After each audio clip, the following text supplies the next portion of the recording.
Irmãos, vamos abrir ou acessar nossa Bíblia em Filipenses, capítulo 2, verso 12 a 19. Filipenses, capítulo 2, do verso 12 a 19. Eu realmente declaro os irmãos aqui que estou vivendo um momento difícil em relação ao sotaque aqui. Tem hora que eu falo dois, tem hora que eu falo dois, e aí tem irmã que falou assim: pastor, de onde o senhor é? Porque no meio da mensagem eu penso que o senhor é um nordestino, depois vira um carioca, um paulista. Eu disse: irmã, é a graça. E os filhos, quando chegam em casa, até a esposa olha assim: como é que é? Você falou o quê?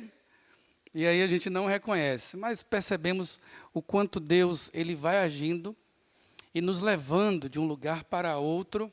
Mas uma coisa a gente não pode se esquecer, que independente do lugar que Deus possa nos levar, somos ali luz, como luzeiros em meio às trevas. Você pode levar para o seu filho para a escola mais confessional, mas lá vai ter um monte de criança pecadora e que vai estar disposta a fazer algum bullying com o seu filho. Seja com o estilo do cabelo, da pele, são pecadores, irmãos. E a nossa teologia reconhece isso. E devemos, ao enviar os nossos filhos para o mundo, deixar bem claro que o mundo vos odeia, como odiaram o próprio Deus, o próprio Jesus. Mas ele venceu o mundo, e nós com ele continuaremos vencendo para o louvor da glória de Deus. Essa palavra introdutória tem a ver com o tema do nosso sermão hoje, que é justamente brilhando como luzes no mundo. Eu vou fazer a nossa dinâmica da nossa exposição, vou ler o verso 12 até o verso 13, que é o primeiro tópico do nosso sermão, dividido em 3 partes. Vamos fazer uma pregação mais panorâmica por causa do tempo, mas sem deixar a profundidade que vem do próprio Espírito Santo de Deus, como lembramos hoje pela manhã, que Paulo, ao rogar para que a igreja lá aos irmãos em Colossenses, orava constantemente para que eles entendessem qual era a vontade de Deus. Não será diferente aqui. Por isso, antes da leitura, abaixe sua cabeça, vamos orar novamente. Senhor, nosso Deus e Pai, a despeito de todo calor, de todo desconforto que possa estar acontecendo, de toda ansiedade que quer guardar o nosso coração, de todo problema que quer trazer confusão à nossa mente, no nome de Jesus, ó Deus, nos acalma, guarda a nossa mente para esse momento precioso. O Senhor pode fazer isso, e rogamos, traz clareza à nossa mente, guarda o nosso coração de qualquer distração, e, ó Pai, suplicamos, reserve esse momento para nós, no nome de Jesus.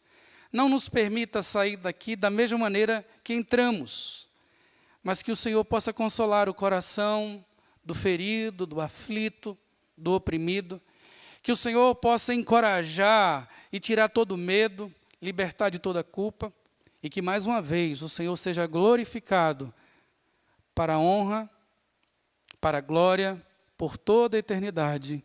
Amém. Observe a leitura do verso 12 até o verso 13, que diz assim: assim, pois, amados meus, como sempre obedecestes, não só na minha presença, porém, muito mais agora, na minha ausência, desenvolvei a vossa salvação com temor e tremor. Porque Deus é quem efetua em vós tanto o querer como o realizar segundo a sua vontade. O sermão de hoje, amados irmãos, será dividido em 3 tópicos. O primeiro é como brilhar em meio às trevas, como brilhar, como ser luz num mundo tão obscuro. Primeiro, do verso 12 e 13, obedecendo com temor. E para que essa palavra repercuta em seu coração, vamos lembrar um pouco do contexto da própria carta. O próprio Paulo escreve aos irmãos a cidade de Filipos, que é uma cidade de aposentados militares do Império Romano. E aí, nessa cidade, como todo bom veterano de guerra, louva o seu imperador, porque o seu imperador trouxe estabilidade. Só para você ter uma ideia, quando um militar era aposentado no Império Romano, ele recebia um sítio, uma chácara, recebia um bode, recebia ou um animal para cuidar, um bom jardim, uma casa, e ele poderia ali prosperar. Isso está no imaginário de muito brasileiro, você sabia disso? Fizeram uma pergunta, uma pesquisa para jovem de 18 a 21 anos. Qual era o maior desejo na sua carreira? Sabe o que esses jovens responderam na sua totalidade? Quase 80% se aposentar. Então, o jovem brasileiro com 18 anos, o maior desejo dele é ter o status social que o militar em Filipos tinha. Uma casa, uma chácara, esposa e filhos, e viver à custa do governo. É bem interessante que nesse contexto todo de adorar ao próprio imperador, eles traziam um pouco da cultura do Império Romano, onde dentro da estrutura militar você tem clubes diferentes. Então você tem clube dos praças, que são dos graduados, que são como encarregados. Você tem um grupo dos oficiais, que são como líderes. E aí, amados irmãos, não podem ter mistura. Em algumas forças armadas mais antigas, e a gente até acaba tendo um pouco disso. Por exemplo, havia até alguns esportes que só os oficiais poderiam fazer, como o tênis ou o golfe. E para os praças, o basquete e o futebol.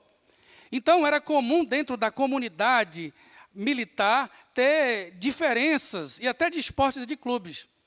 E isso é muito parecido, muitas vezes, com a nossa realidade aqui, como eu falei, de Santo André, quando alguém pertence a algum clube, de alguma montadora, outros pertencem a algum clube porque é do governo ou do Estado. Mas essa divisão dentro da própria estrutura militar levou para dentro da igreja muitos irmãos fazerem coisas por partidarismo ou vanglória. Ou seja, aquilo que impulsionava na vida militar por status ou aparecer, as pessoas entravam na igreja para se apresentar, para procurar fazer cada um a sua tribo dentro da igreja. E aí o próprio Paulo corrige, chama atenção, para que a igreja não faça nada por partidarismo ou vanglória, mas deve considerar o outro superior a si mesmo. Uma coisa que era difícil dentro da cabeça de um militar. Imagine um general convertido, tinha que olhar agora para um soldado, como se o soldado fosse superior a ele. Essa é a realidade dos irmãos em Filipe. E o próprio pastor Otoniel começou a exposição lembrando que Paulo chama a atenção da igreja no sentido, vocês são meus cooperadores, que coisa boa. Ou seja, apesar da prisão, vocês colaboram. E isso, amados irmãos, para o mundo antigo era extremamente desafiador.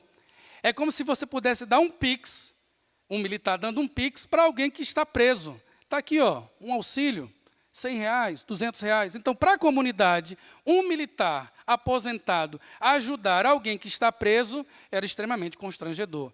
Mas Paulo agradece, porque apesar de todo o constrangimento, os irmãos doaram e cooperaram, não só financeiramente, mas também com palavras de motivação, com cartas, enviando irmãos. E isso nos traz a perspectiva de que cooperar no Evangelho não é apenas um tapinha nas costas, dizendo, vai pastor, estou com você está na torcida, o senhor é bom, que bênção, o sermão foi uma bênção. Não é só isso. Os irmãos devem cooperar e ajudar financeiramente. Também não sou, e estou protegendo aqui, daqueles que digam, traga seu dinheiro, deposite aqui tudo. Amados irmãos, não é essa a perspectiva. A ideia aqui é que possamos encontrar o equilíbrio. E quem traz esse equilíbrio? O agir do Espírito Santo dentro da nossa própria comunidade. No segundo capítulo, eu pregando, já falando sobre que as nossas diversidades abrem clareiras em meio à mata. Ou seja, os desafios é a gente estar cortando as florestas ali para que a gente possa resgatar aqueles a qual o Senhor assim determinou. Ou seja, devemos olhar para as dificuldades como desafios. Veja, isso não é coisa de coaching. O coach ele trouxe isso para a sua realidade. A Bíblia já encara provações como desafios e oportunidades de sucesso, porque vão glorificar a Deus. Já no terceiro sermão do reverendo Otoniel, ele vem trazendo que a igreja deve marchar com humildade e unidade. Ou seja, uma igreja não deve apenas a humildade, no sentido, o Senhor é tudo, o Senhor é soberano, mas no dia a dia, cada um no seu quadrado ou cada um no seu grupo. O chamado cristão, ele é comunitário e devemos caminhar juntos, com o mesmo pensamento de glorificar a Deus. Apesar da divergência de como devemos glorificar a Deus, o nosso foco é único. Devemos glorificar a Deus. É esse pano de fundo que nos leva até aqui, onde estamos. Onde Paulo chama a igreja a desenvolver a salvação. E isso é literalmente a brilhar no mundo, brilhar nas trevas. Veja que o verso 12 ao verso 13, ele diz, como é que eu posso brilhar em meio à escuridão? Assim, pois, amados, ou amados meus, como sempre obedecestes. Assim, isso aqui é uma crítica da maneira corporativa correta. Primeiro você exalta, né? Você diz, olha, os pontos positivos, depois os deméritos. Então, Paulo está fazendo isso. Ele não copia isso de ninguém. Hoje, o mundo corporativo olha para as Escrituras e vê assim. Assim, pois, amados meus, ou seja, essa correção, ela é baseada em amor. Essa orientação é baseada em amor. Como sempre obedeceste, não só na minha presença, porém, muito mais agora, na minha ausência. Desenvolvei a vossa salvação com temor e tremor. E aí eu queria que você focasse em desenvolver. A ideia é justamente de operai. Como estamos dentro de um contexto militar, devemos entender como Paulo escreve a esses irmãos dentro da perspectiva militar. Operar aí é literalmente produzir resultado. É garantir que aquilo que você vai fazer ou está fazendo vai trazer um resultado para a tropa. É obedecer como vocês obedeciam ao imperador.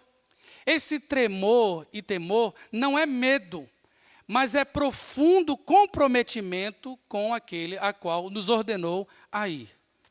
Operai, produzir resultado. É bem interessante que na vida militar, quando um general ele chega dentro de um ambiente, há um toque de corneta diferente, há uma atenção sala, há uma atenção teatro, e todos ficam de pé, porque o general está chegando. E isso não é pessoal, isso é por causa da função, da autoridade do general. Paulo usa a mesma palavra quando diz desenvolver a salvação. É dizendo, irmãos em Filipos, veteranos de guerra, se comportem como vocês se comportavam com o imperador, dispostos, com tremor e santo temor no Senhor, produzam resultados. Aqui não é produzir a salvação ou desenvolver a salvação, como alguns pentecostais pensam, que eu devo me esforçar para conquistar a salvação. A ideia, Paulo está falando para veteranos. Vocês já são militares, vocês são veteranos, se comportem como militares.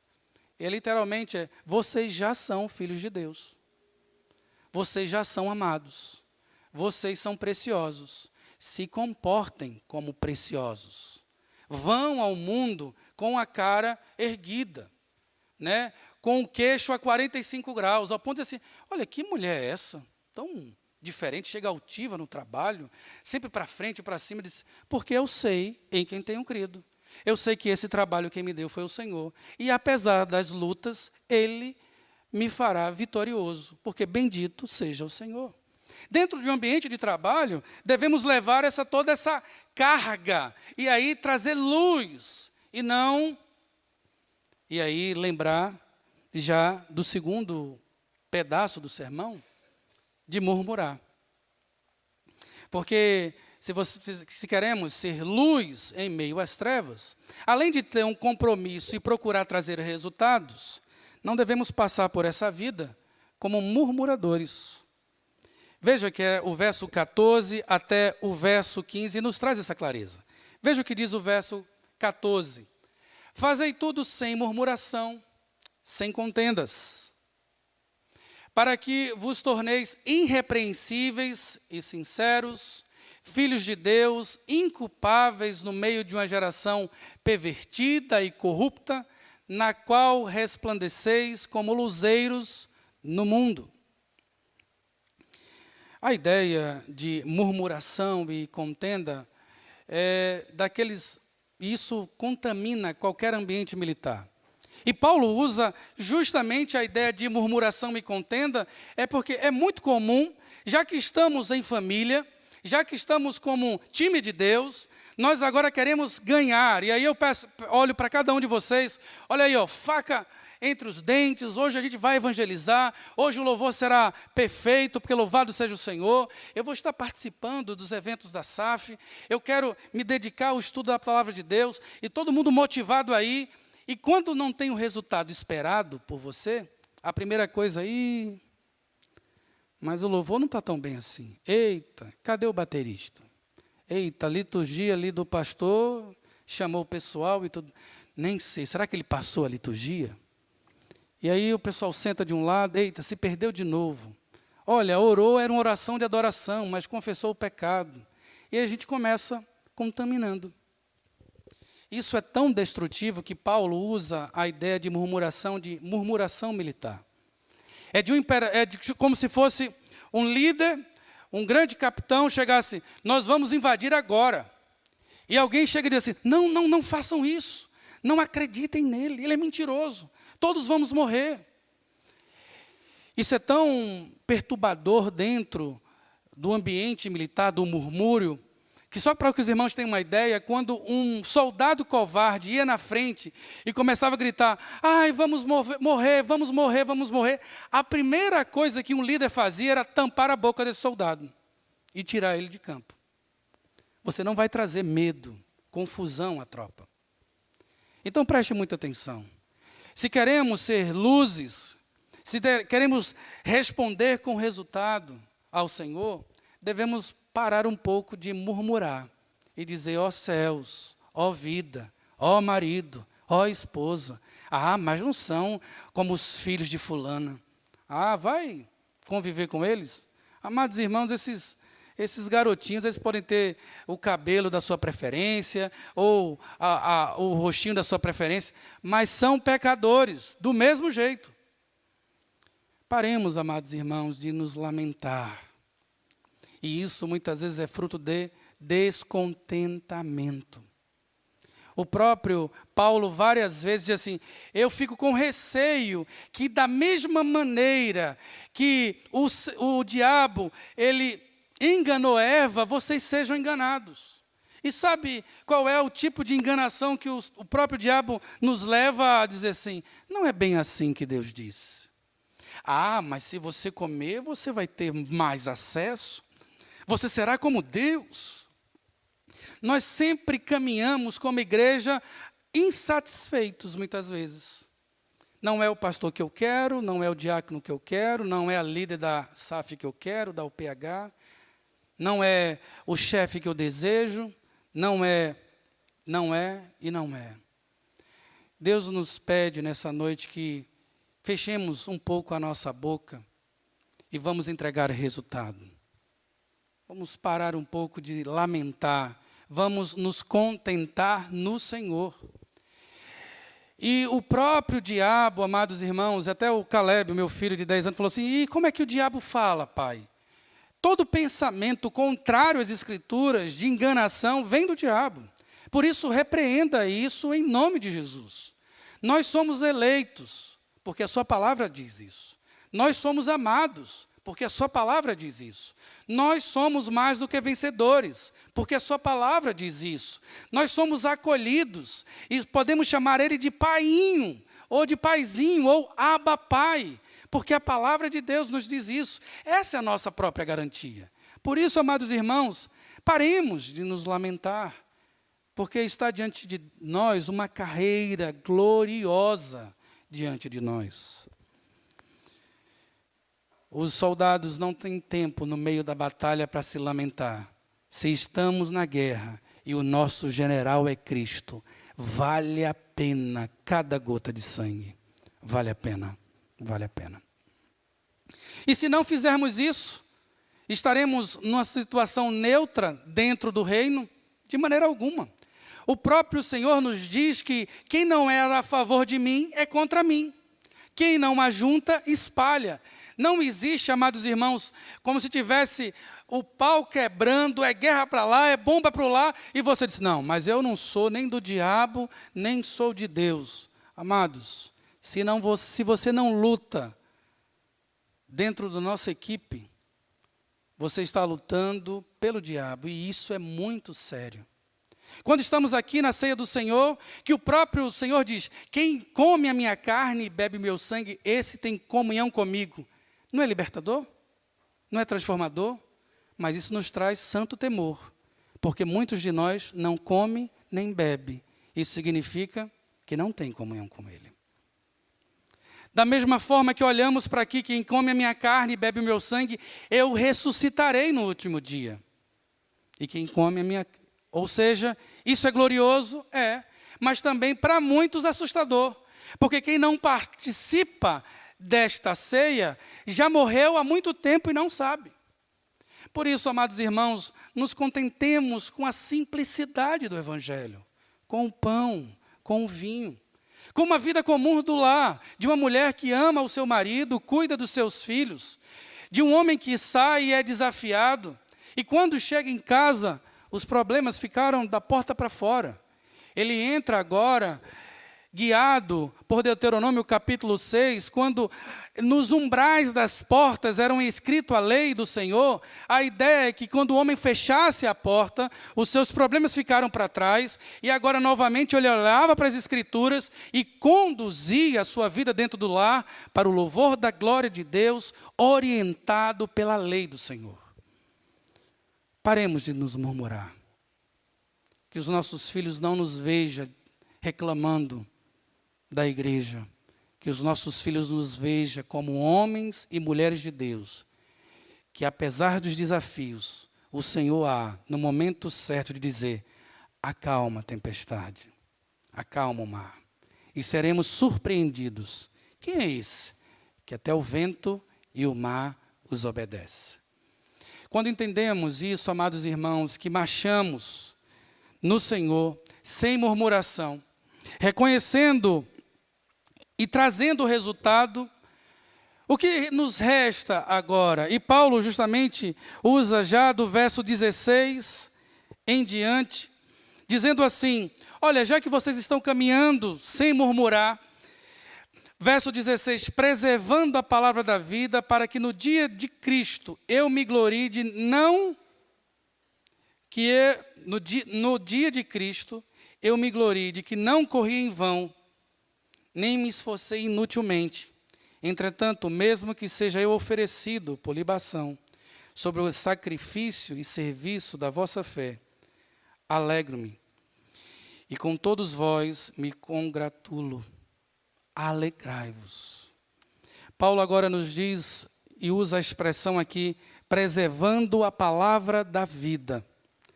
Essa palavra em grego é segure a palavra firmemente. Esse vocabulário era aplicado dentro do contexto militar com aquele soldado que levava bandeira. Qual é o símbolo da bandeira dentro do cenário de guerra?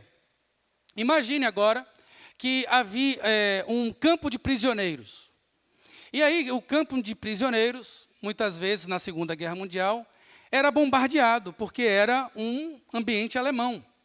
E as bandeiras alemãs estavam ali hasteadas.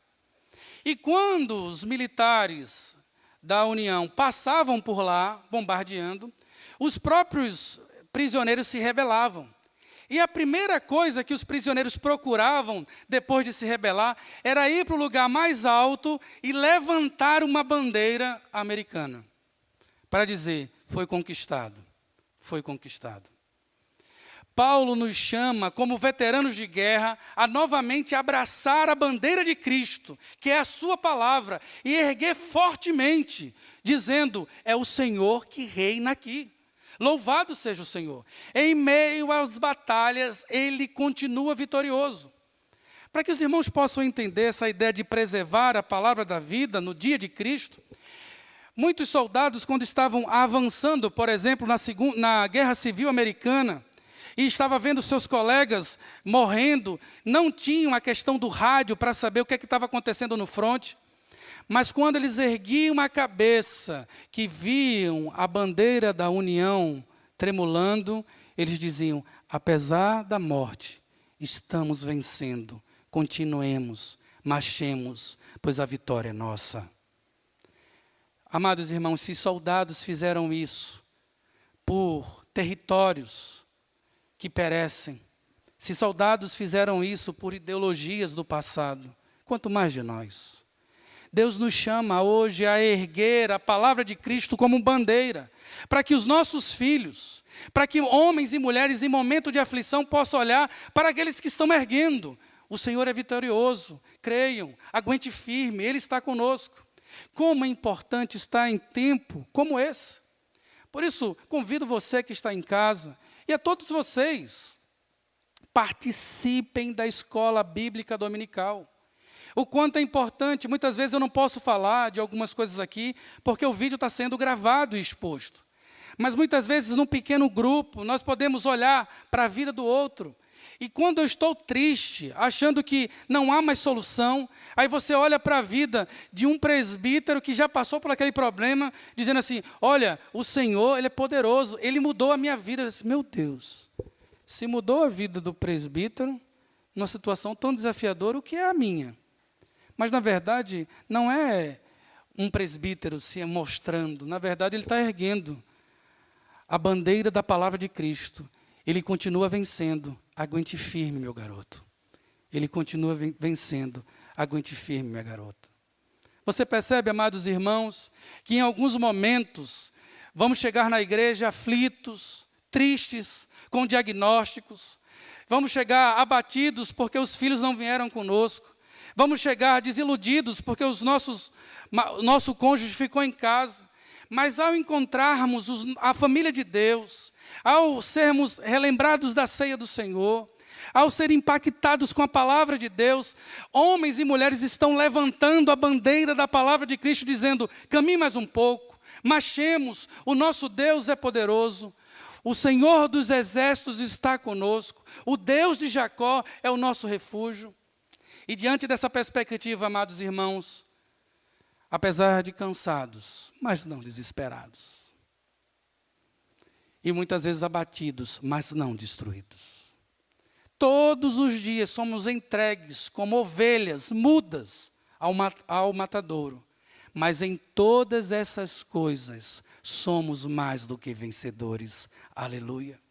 É essa perspectiva, preservando, agarrando firme a palavra da vida. Façam isso, para que no dia de Cristo, o próprio Paulo diz assim: se vocês não fizerem isso, eu vou achar que eu corri inutilmente.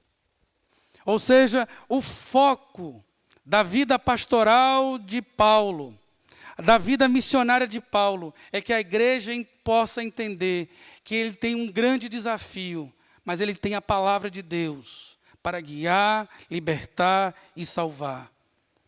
E mesmo que venham dias ruins, e aí Paulo diz, ele não é alienado. Ele está falando para veteranos: vocês sabem o que pode acontecer comigo, a pena de morte. Eu posso a qualquer momento ser sentenciado, vocês sabem disso. Na carta de Paulo a Timóteo ele diz: todos me abandonaram. Vocês imaginam o que é isso? Até alguém que era minha testemunha de defesa se tornou testemunha de acusação. Eu fiquei sem ninguém, apesar de estar numa igreja por mais de 3 anos em Éfeso, apesar de caminhar com vários irmãos, no momento da minha defesa, ninguém apareceu. Veteranos, vocês sabem que a vida é dura e que o final da minha vida está chegando. Mas ele não encara isso com lamentação. Ele não encara isso com desespero. Ele diz que a sua morte é entregue como sacrifício de libação. Esse sacrifício, amados irmãos, era o sacrifício dado no final, Quando depois de imolado o cordeiro, e ainda havia restos de sangue, e aquele cheiro forte de sangue, era colocado um vinho, um perfume, para tirar aquele cheiro. Paulo está dizendo, mesmo que minha vida possa se desfazer, tem deixado o bom perfume de Cristo. Aleluia. Mesmo que a nossa vida possa ser extremamente desafiadora, mesmo que todos nos abandonem, nós não estaremos sozinhos. Estaremos com Ele, e isso será o bastante. Porque muitos agora estão cheios de homens e mulheres num bloco de carnaval, mas vazios por dentro. Você, no momento de tristeza, de dor e solidão, pode estar sem ninguém do seu lado, mas o Espírito Santo habita em nós, e isso será o bastante. E seremos lembrados, Paulo, Paulo, a minha graça te basta, pois o meu poder se aperfeiçoa em tua fraqueza. Paulo, Paulo, a minha graça te basta. Um momento tão desafiador, amados irmãos, ele diz, se alegrem comigo, tenham fé, se alegrem comigo, vamos embora, caminhemos juntos. Assim vós também, pela mesma razão, alegrai-vos. Alegrai-vos. Vemos Filipenses como a carta da alegria, mas não é a carta da ausência do sofrimento, é a carta do contentamento apesar da dor. Por isso eu gostaria de convidar o grupo de louvor já a subir aqui em cima. Enquanto o grupo de louvor está subindo, eu quero que você considere algumas coisas. A primeira delas é como você tem obedecido ao Senhor. Você tem entregado resultado? E aí eu digo, qual foi a última vez que você parou e viu que em relação à sua vida espiritual, você se posicionou? Não, eu vou iniciar esse curso teológico e vou terminar. Eu vou começar a ensaiar e vou começar a participar do coro. Qual foi a última vez que você se posicionou? Amados irmãos, desde 92, temos o slogan, tente, invente, faça o 92 diferente. Já estamos em 2025. Devemos entregar um resultado diferente. Então, caminhemos, fechemos a boca e levantemos a palavra de Cristo. E uma coisa é certa, ninguém vive só para si, nem morre só para si. Se vivemos, para o Senhor vivemos. Se morremos, para o Senhor morremos. Quer vivamos ou morramos, somos do Senhor. Abaixe sua cabeça e vamos orar. Pai, hoje o Senhor nos preparou novamente mais um banquete. Reconhecemos, ó Deus, que em momentos desafiadores o Senhor nos deu a ceia. Em meio à traição, o Senhor nos deu vida e vida em abundância. Em meio à fome, o Senhor é o nosso pão. Em meio à tristeza, o Senhor é o nosso vinho. Aleluia. Pai, nos inspira a viver uma vida para Ti. E apesar dos diagnósticos da vida, dos prognósticos, e apesar das notícias de crise, é o Senhor que tem nos sustentado. Ele sabe a hora da minha morte. É Ele que define. Muito obrigado, Senhor, por essa segurança, porque a nossa vida está segura em Tuas mãos. Pai, consola aquele aflito que chegou em nosso culto hoje, desesperado, que veio aqui hoje no automático, ó Deus, esperando a palavra de consolo. Relembra, Pai, do salmista que diz, esperei com paciência no Senhor. Ele ouviu a minha voz, inclinou para mim os seus ouvidos e me tirou de um lamaçal de lama e me firmou os passos.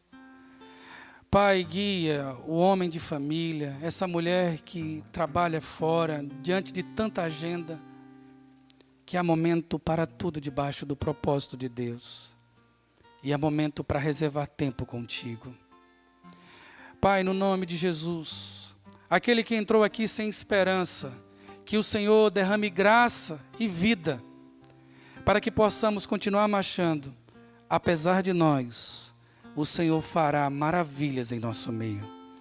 Que o Senhor possa trazer de todos os cantos da terra, homens e mulheres, para congregar conosco, para que possamos frutificar, louvando e adorando ao Senhor, porque o Senhor é bom e a sua fidelidade dura para sempre. Rogamos e oramos, em nome de Jesus. Amém.